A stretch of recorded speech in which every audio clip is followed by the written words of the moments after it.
Hey, I have a Zelda Timeline update for everyone, and it's not the image that we've seen from Nintendo Live 2024 in Sydney, and it's not what we've seen translated from the Zelda Masterworks book, which, by the way, is just one in a sequence of books that started with the Hyrule Historia somewhere between 15 and 20 years ago. I am getting old. No, the update I want to sort of give people is a reminder from that very book, from the Hyrule Historia, on page 68, which is the page that precedes this first printing of the Zelda Timeline. It says, "Weaving history. This chronicle merely collects information that is believed to be true at this time, and there are many obscured and unanswered secrets that still lie within this tale. As the stories and storytellers of Hyrule change, so too does its history.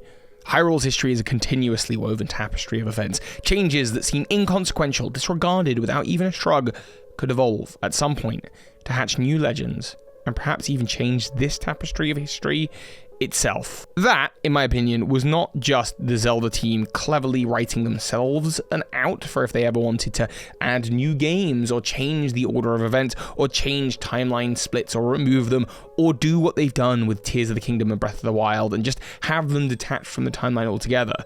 This was allowing for what I think has been the most fundamental thing in Zelda Timeline history, which is interpretation. The Zelda Timeline, as it appears at Sydney Live, and as it appears in Zelda Masterworks, and as it appeared in the Hyrule Historia, is just Nintendo's take. And a lot of people put a lot of stock in that because Nintendo are the people that make the games, and so therefore it's the canon, right? This is Zelda team's canon.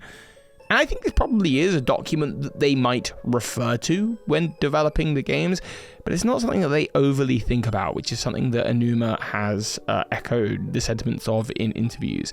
But people get annoyed by this. I see Discord online of people who are ferociously angry that Zelda team have messed up, that they don't care, that they've made a mess. It's not a mess. It's organized disorganization. It's not that they don't care.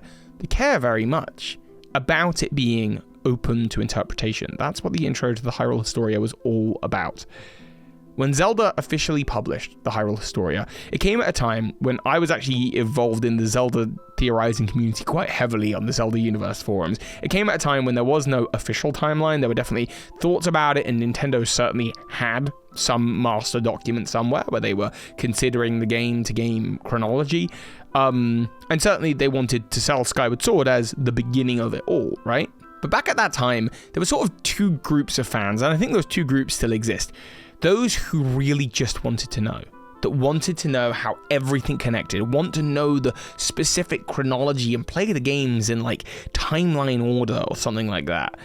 And then those that kind of like felt that they wanted to know but didn't really. People like myself who ultimately just love that it's open to interpretation, that it is the legend of Zelda, that these are legends, and our understandings currently might change as new details arise. I see people in the comments all the time who get very hung up on small details and say that certain theories of mine are impossible. They can't possibly work out that way. And if that's your headcanon, that's totally fair.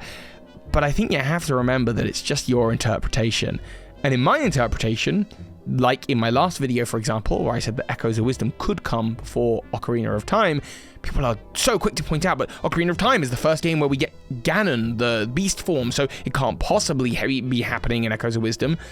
But I see no canon as to why there couldn't have been a Ganon before Ocarina of Time. Nothing in the games, nothing that I actually care about when it comes to my canon of Zelda.